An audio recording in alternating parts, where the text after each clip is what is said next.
Chaudassin, que jouez-vous là? Eh bien, c'est deux choses surtout. C'est un air folklorique américain, mais c'est aussi un style de guitare qui est assez particulier et qui est aussi américain. En quoi est-il particulier ce style? Il se passe beaucoup de choses. C'est-à-dire qu'on se sert de deux doigts pour faire des basses, comme ça. Après, on rajoute deux autres pour faire le rythme. Et finalement, on ajoute le cinquième pour faire la mélodie.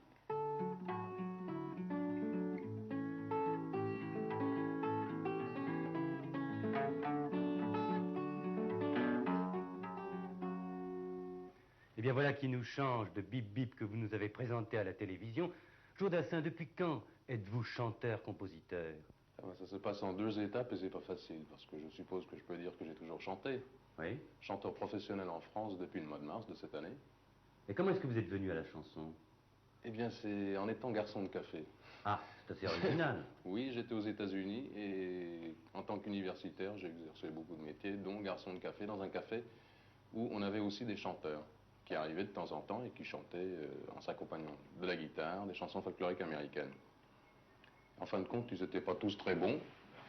Alors, j'ai demandé au patron de café si je ne pouvais pas, à mon tour, essayer de me produire en chanteur plutôt que de servir des cafés express. Et comme les seules chansons que je connaissais à l'époque, c'était les chansons de Brassens, j'ai chanté les chansons de Brassens dans ce café. Et ça a très bien marché. Mais vous dites que vous avez fait beaucoup de métiers aux États-Unis. Quels autres métiers? Eh bien, ça fait un peu partie de la tradition des étudiants américains. Oui. J'ai été camionneur. Camionneur, c'est-à-dire que c'est vous qui conduisiez? Conduisez ou dormir, parce que comme nous faisions Détroit-San Francisco et que ça fait un bon bout de chemin, on était toujours deux dans la voiture pour relayer à l'autre. Et quels sont les autres métiers manuels que vous avez fait tout en étant étudiant? Un cuisinier, c'est manuel. J'ai été cuisinier, j'étais garçon de café, comme je vous ai dit. J'ai été testeur psychologique, ça c'est pas tout à fait manuel. Enfin si, il y a le maniement des boutons du chronomètre. Oui. J'ai été disc jockey à WCBX. Dites donc, c'est assez mystérieux ce que vous dites là, expliquez-vous. Ah non, c'est très simple, c'est meneur de jeu à la radio de Détroit.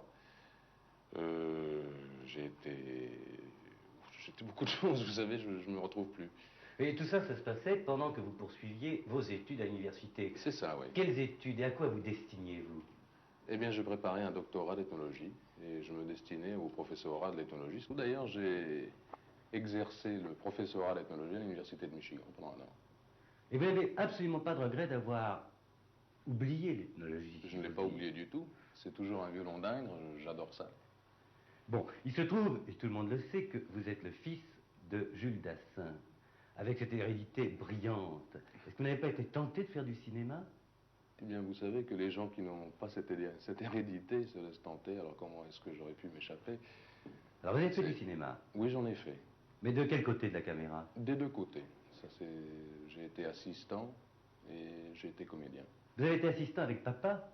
J'ai fait un film avec lui comme assistant, enfin en tant que deuxième assistant, ce qui revient à être Grouillot, si vous voulez, et comme comédien également.